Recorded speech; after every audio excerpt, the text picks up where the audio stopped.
தமிழ்நாட்டுல ரெண்டு முதலமைச்சர், பொம்மை முதலமைச்சர் மு.க. ஸ்டாலின், உண்மையான முதலமைச்சர் தமிழகத்தின் வெற்றி கழகத்தின் தலைவர் விஜய் அவர்கள் என்பதற்காக முதலமைச்சர் விஜய் என்பதுதான் இவருக்கு சரியான வார்த்தை என்பதை நான் இந்த இடத்துல சொல்ல கடமைப்பட்டிருக்கின்றேன். அன்பு சொந்தங்களே, இந்த இந்திய தேசத்திலே நாங்கள் வாழ்வது அச்சப்படக்கூடிய சூழ்நிலை வாழ்ந்து கொண்டிருக்கின்றோம்.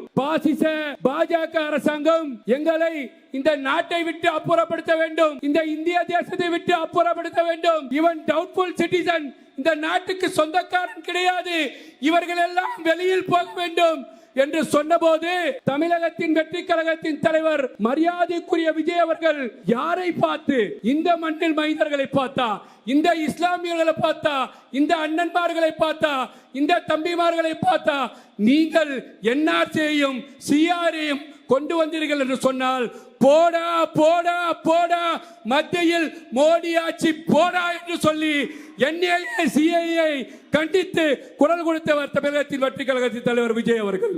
அருமை சொந்தங்களே, அருமை சகோதரர்களே, குஜராத்திலே இப்போது பேசிக் கொண்டிருக்கின்றாரே பொம்மை அரசாங்கம் ஸ்டாலின் அவர்கள், மத்தியில் மோடி பூச்சாண்டி என்று ஏமாற்றிக் கொண்டிருக்கின்றாரே அந்த அயோக்கிய ஸ்டாலின் அரசாங்கம், அந்த அயோக்கிய ஸ்டாலின் கும்பல் குஜராத்திலே 2000 முஸ்லிம்களை கொன்று குவித்த போது, 2000 முஸ்லிம்களை கொன்று குவித்த போது, 1500 பெண்களை கொளுத்திய போது, 494 குழந்தைகளை எரித்த போது, இந்த மோடி அரசாங்கத்தை, இந்த குஜராத் அரசாங்கத்தை நல்லாட்சி நடக்குது என்று சொன்னது இந்த திமுக அரசாங்கம். இப்போது அடுத்தடுத்தாக தலைவர்கள் பேச இருக்கின்றார்கள். நேரம் குறைவாக இருக்கின்றது. ஏற்கனவே அதிகாரிகள் எல்லாம் குடைச்சல் சொல்லி மாவட்ட செயலாளர் சொன்னார்.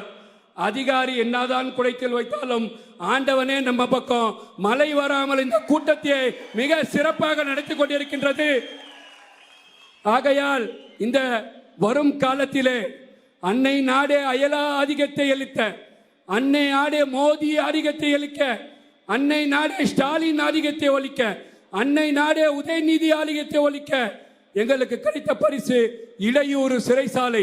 இதுக்கு நாள் அங்கவில்லை, சாகும் நாள் எங்களுக்கு திருநாளாகும். பெற்றெடுத்த தாய்நாட்டு மண்ணே, இதோ வருகிறேன். தமிழ் மக்களுக்காக, தமிழ் மண்ணுக்காக, தமிழ் நாட்டுக்காக, ஏழைகளுக்காக, பாட்டாளிக்காக, வியாபாரிகளுக்காக, பெண்களுக்காக களத்தில் வருகின்றார் உங்கள் தலைவர், வெற்றி தலைவர், வீர தலைவர், அழகு தலைவர் விஜய் விஜய் விஜய் விஜய் விஜய் என்று சொல்லி, வாழ்க தமிழ், வளர்க தமிழ், ஜெய் ஹிந்த் என்று சொல்லி